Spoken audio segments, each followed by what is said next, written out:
On a crisp, unassuming morning in a city that prided itself on ambition and legacy, a determined yet unheralded student stepped into the nearly empty parking lot of her college campus.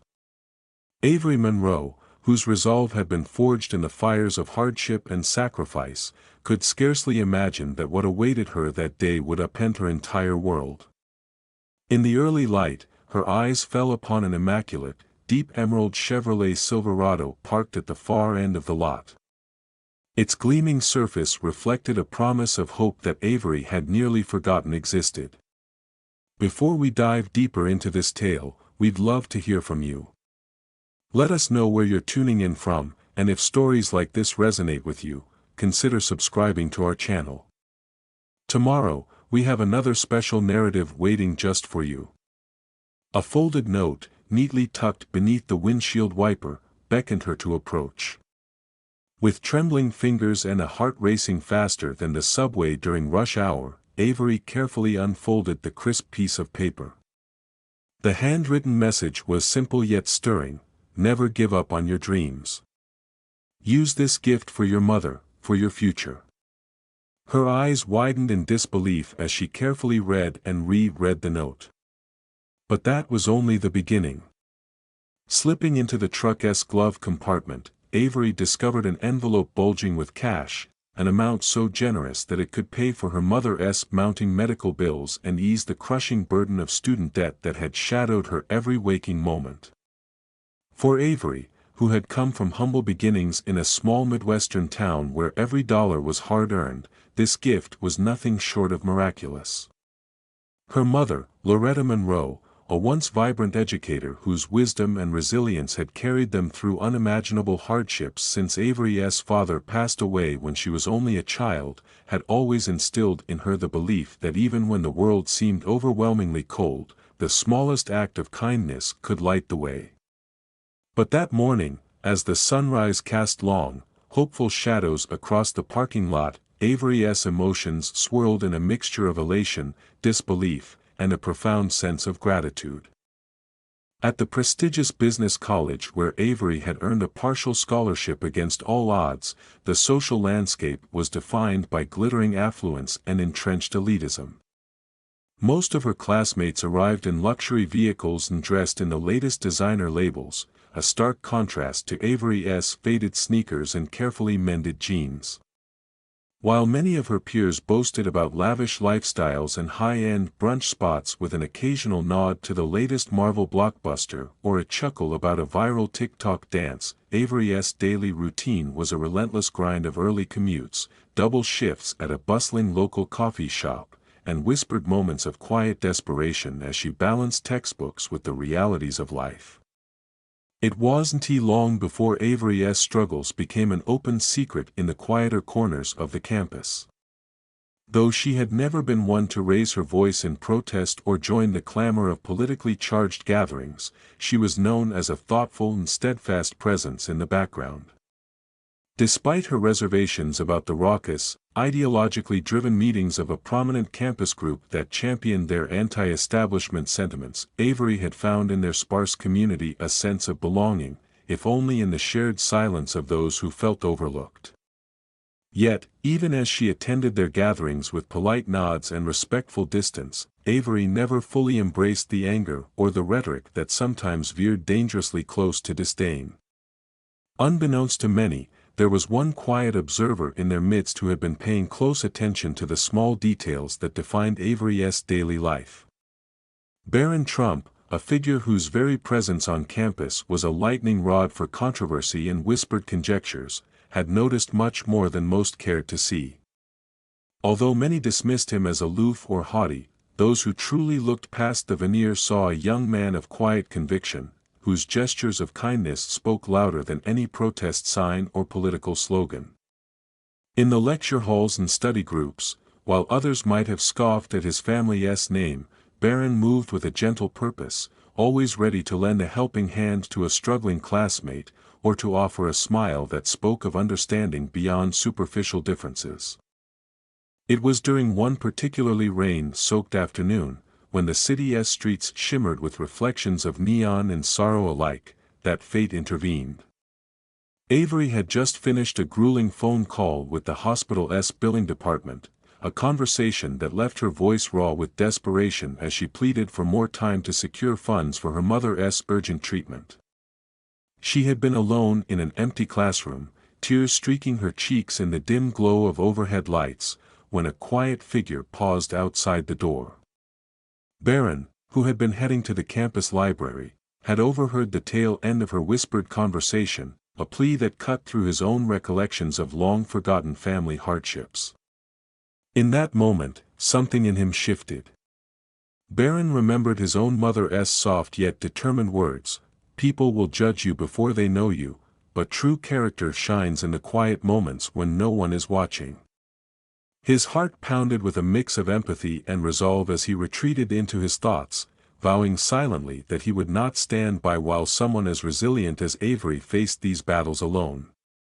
In the following hours, while others scrolled through social media and traded snarky comments about political figures over their morning lattes, Barron made a series of discreet yet transformative phone calls.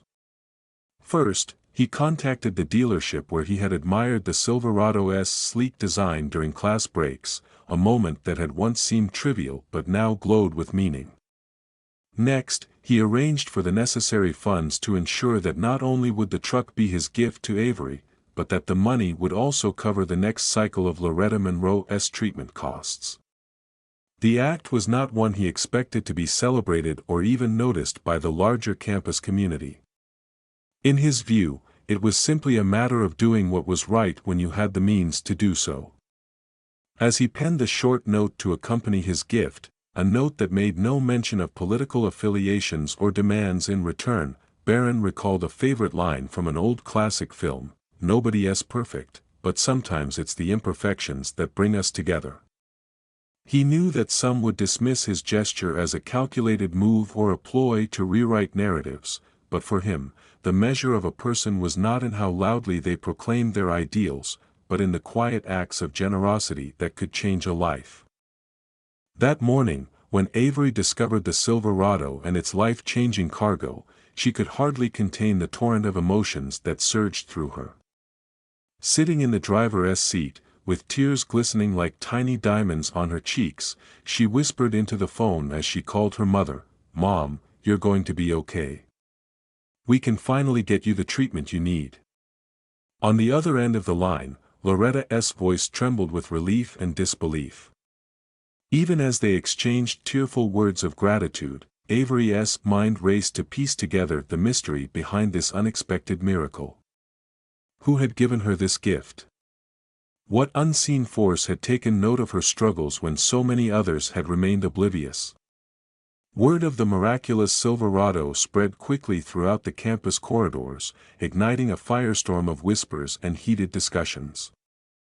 Within hours, members of the well-known anti-establishment student group convened in the cramped confines of their favorite meeting space.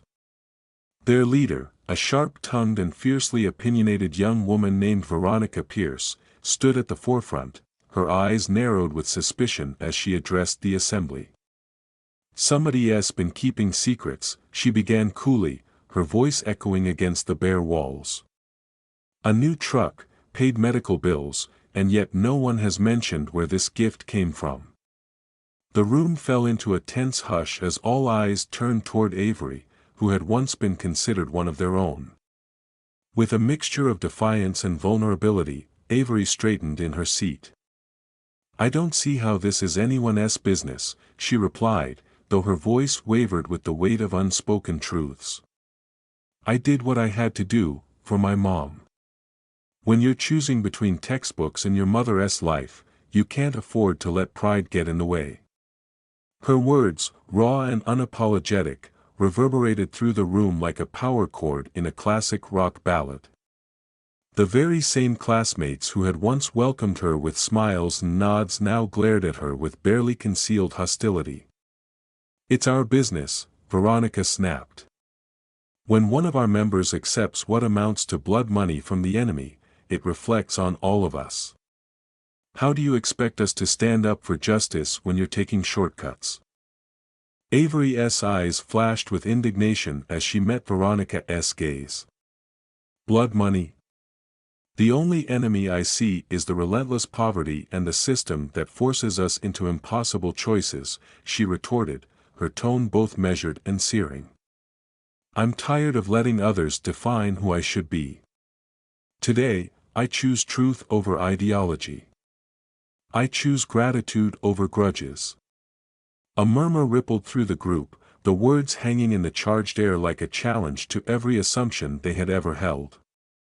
Outside that room, on streets that pulsed with the beat of everyday American life, where diners buzzed with conversation about the latest sports scores and pop culture memes, and where the hum of traffic was punctuated by the occasional honk of a vintage Chevy horn, the story of the Emerald Silverado and its mysterious benefactor began to take on a life of its own.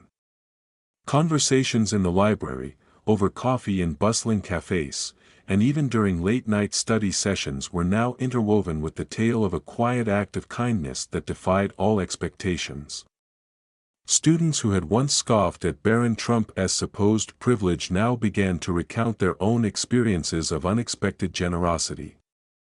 One sophomore recalled how Barron had spent weeks tutoring him in advanced economics without ever asking for a thank you or a nod of recognition. A cafeteria worker shared how Barron had discreetly paid for a student's meal plan during a particularly rough week. These small, unheralded acts of kindness painted a portrait of a man who cared less about the trappings of wealth and more about the dignity of every human soul. It wasn't long before Avery found herself seeking out the quiet benefactor in the hushed corners of the campus library. One late afternoon, her heart pounding with a mix of hope and trepidation, she approached a table where Barron sat absorbed in a dense textbook. "Thank you," she murmured softly, sliding into the seat opposite him. Her voice was barely above a whisper, yet laden with the weight of all the silent struggles she had borne. I don't even know where to begin to express my gratitude. Not just for the truck or the money, but for seeing me, for understanding when no one else did." Barron closed his book slowly, his gentle smile a quiet beacon in the dim light. "You don't have to thank me, Avery," he said, his tone calm and sincere. "I believe that sometimes the most powerful gestures are the ones done without fanfare, without cameras, and without the need for recognition. It's simply about doing what's right when you have the power to help." Avery's eyes shimmered with unshed tears as she searched his face, as if looking for clues to the man behind the quiet kindness. Then, in a moment of unexpected vulnerability, Barron continued, his voice low and reflective, "I need to confess something. When I first came to this school, I felt lost in a sea of wealth and expectations. I even joined the very group that many of you criticize so harshly, because I was desperate to belong, to find a place where I wouldn't feel so alone. I wasn't truly convinced by all the rhetoric they spewed about privilege and politics. I joined them because I thought I'd finally found my tribe. But the more I saw, the more I realized that what we need isn't blind loyalty to a set of ideas, but genuine care for one another." He paused, letting his words sink in like the slow fade of a classic rock ballad on an old jukebox. "My father used to say that the loudest voices often hide the deepest insecurities, and that it's the quiet acts of kindness that truly define us. I left that group the moment I realized that loyalty shouldn't come at the expense of compassion. When I saw you struggling, when I heard your voice break as you pleaded for help, I knew I couldn't stand by and do nothing. I chose to act, even if it meant challenging the very notions of loyalty that others held dear." Avery listened intently, her heart swelling with a mixture of relief and admiration. I chose truth, too," she said softly. "I've spent so long trying to fit into boxes that weren't made for me. I've been fighting against a tide of expectations, both from those who claim to fight for justice and from the world that insists on judging me by my background. Today, I realize that kindness and compassion aren't weaknesses to be exploited, they're strengths that can break down even the tallest walls of prejudice. Their conversation continued deep into the fading light, interlaced with shared memories of sacrifice, quiet rebellions against a system that prized appearances over authenticity, and a mutual understanding that sometimes the most meaningful changes began with a single, unexpected act. In that small, unassuming corner of the library, amid the whisper of turning pages and the soft hum of overdue book reminders, two souls discovered that vulnerability and empathy were far more powerful than any ideology or label. As days turned into weeks, the campus began to shift in subtle yet profound ways. The narrative that had once been dominated by polarizing politics and relentless slogans slowly gave way to discussions about what it meant to care for one another in a world often marred by cruelty and indifference. The tale of the Emerald Silverado and its anonymous benefactor became a catalyst for change. Students who had once hidden behind cliques and bitter rhetoric now spoke openly about their own experiences of hardship, and how small acts of kindness had illuminated the darkness in their lives. One particularly memorable day, a buzz of excitement had taken over the campus corridors as news broke of a new initiative, a scholarship program dedicated to students facing family medical emergencies and financial hardships. The program, quietly funded by the Trump family in recognition of the transformative power of compassion, was unveiled during a heartfelt address in the college's main auditorium.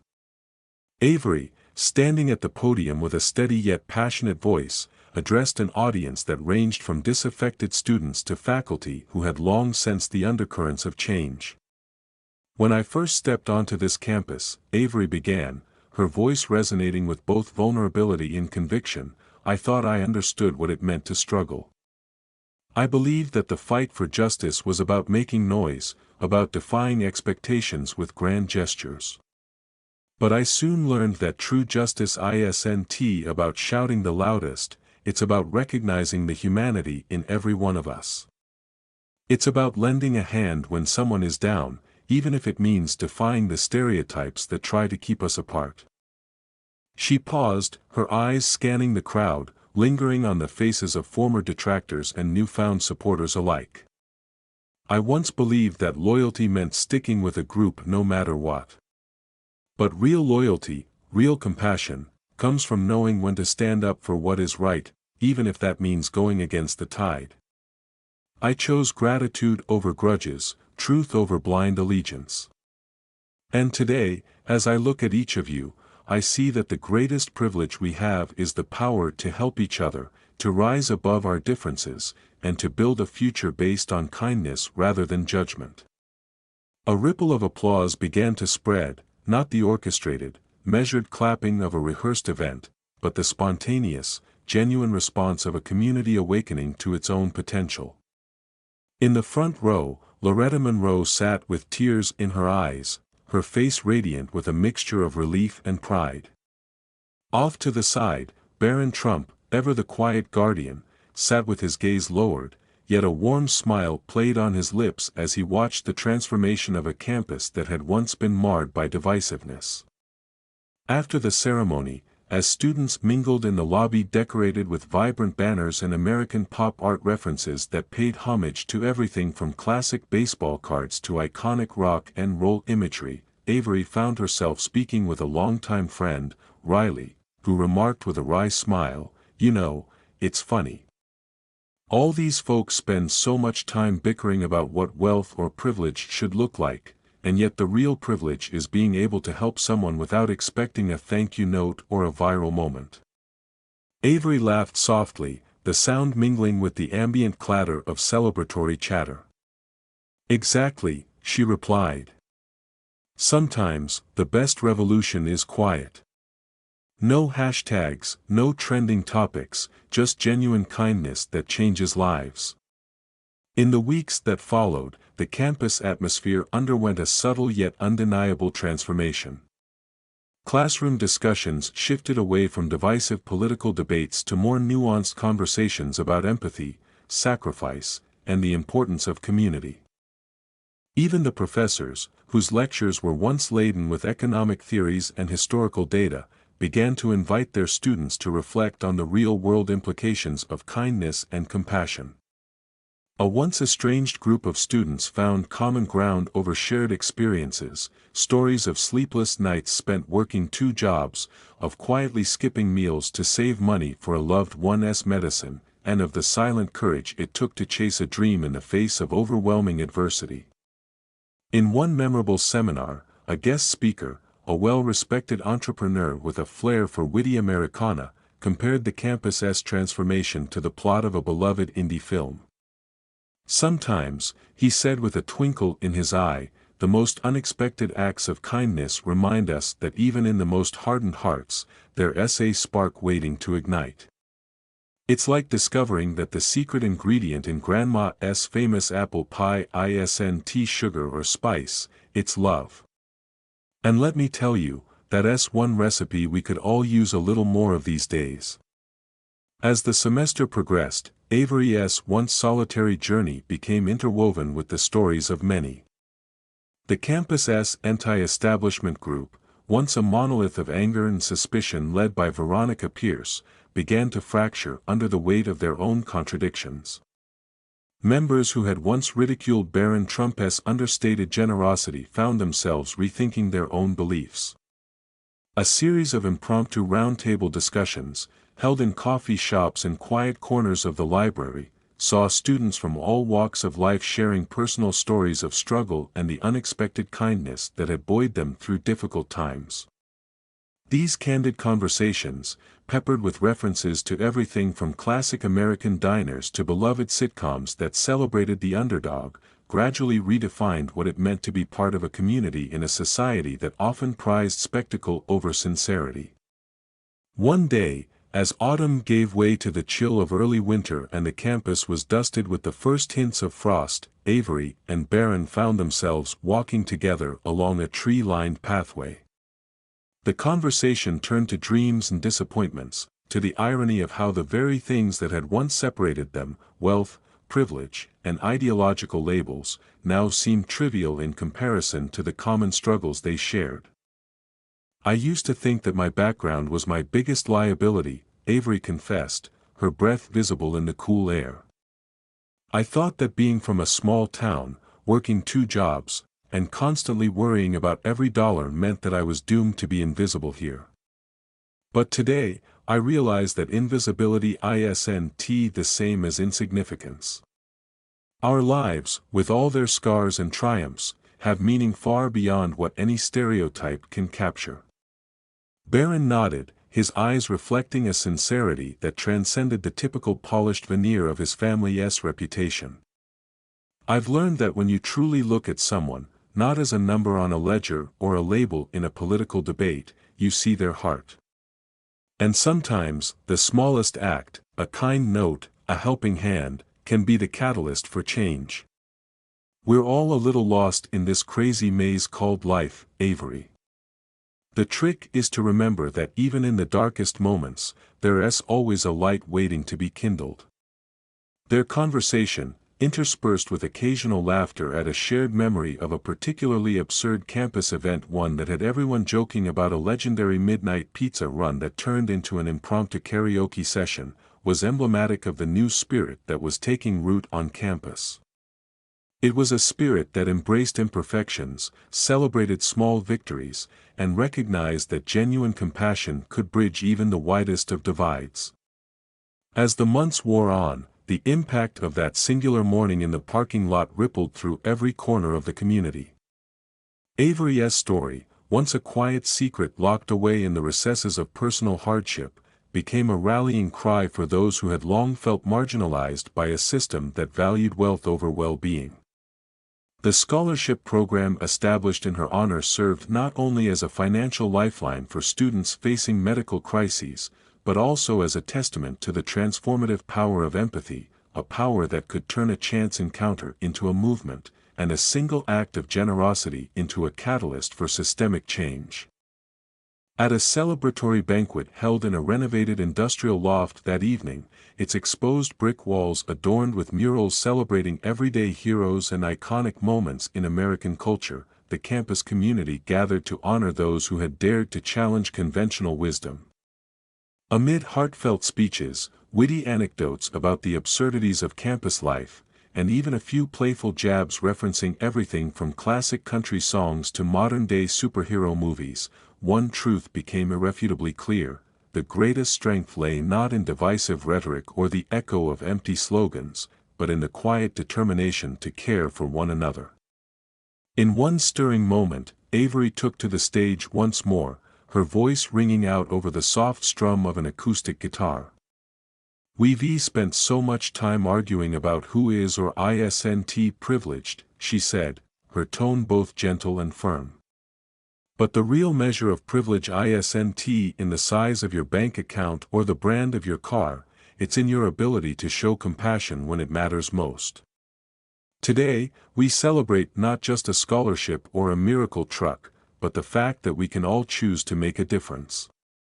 Let us choose kindness over judgment, understanding over suspicion, and truth over the narratives that try to keep us apart." A round of applause swept through the room, mingling with laughter at a few well-timed pop culture references that evoked memories of old sitcoms where, despite all the chaos, the characters always found a way to come together. That night, as the campus community dispersed under a starlit sky, there was a shared sense of optimism, a belief that even in a world often defined by its divisions, a single act of genuine care could spark a revolution of the heart. In the months and years that followed, Avery Monroe's journey and the quiet heroism of Barron Trump continued to resonate far beyond the campus. The scholarship program grew, its ripple effects touching lives in ways that no one could have predicted.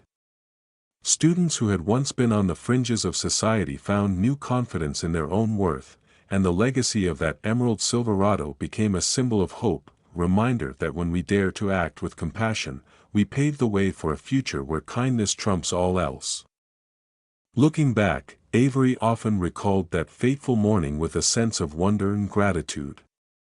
What had begun as a moment of quiet despair was transformed by an act of unassuming generosity, a moment that challenged long-held beliefs about privilege, loyalty, and what it truly means to help one another. As she navigated the unpredictable journey of life, Avery learned to trust in the power of small miracles, the importance of empathy, and the enduring truth that sometimes, the most revolutionary change starts with a single, unadorned act of kindness. And so, in a world that often seemed too eager to judge by appearances and quick to dismiss the quiet struggles of everyday life, Avery's story, and the legacy of a young man who simply chose to do what was right, remained a testament to the idea that compassion is the most potent force of all. A force that, when unleashed, can mend broken spirits, unite divided hearts, and remind us all that sometimes the greatest triumph is found not in grand gestures or loud proclamations, but in the silent, steadfast act of caring for those who need it most.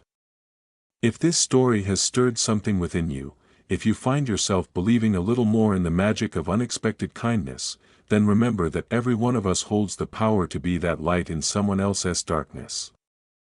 And in a time when the world often seems awash in cynicism and strife, let us dare to be the quiet revolution, the unsung heroes who choose empathy over indifference, and love over all else. In the end, as Avery drove along the familiar roads that no longer seemed so long or insurmountable, she carried with her not just the memory of a miracle, but the realization that true strength lies in vulnerability, and that every heart, no matter how scarred, has the capacity to shine. So here's to the unsung acts of kindness that shape our lives, to the quiet heroes who change the world without fanfare, and to all of us who dare to believe that sometimes, a single moment of genuine care can be the spark that ignites a brighter tomorrow. Thank you for joining us on this journey of pain, loss, hope, and triumph, a narrative that reminds us that while life may be filled with unexpected challenges, it is also brimming with opportunities for transformation. If this story resonates with you, remember that in every corner of our vast, diverse country, there are countless moments waiting to be transformed by the quiet power of compassion. And sometimes, all it takes is one small, emerald moment to change everything.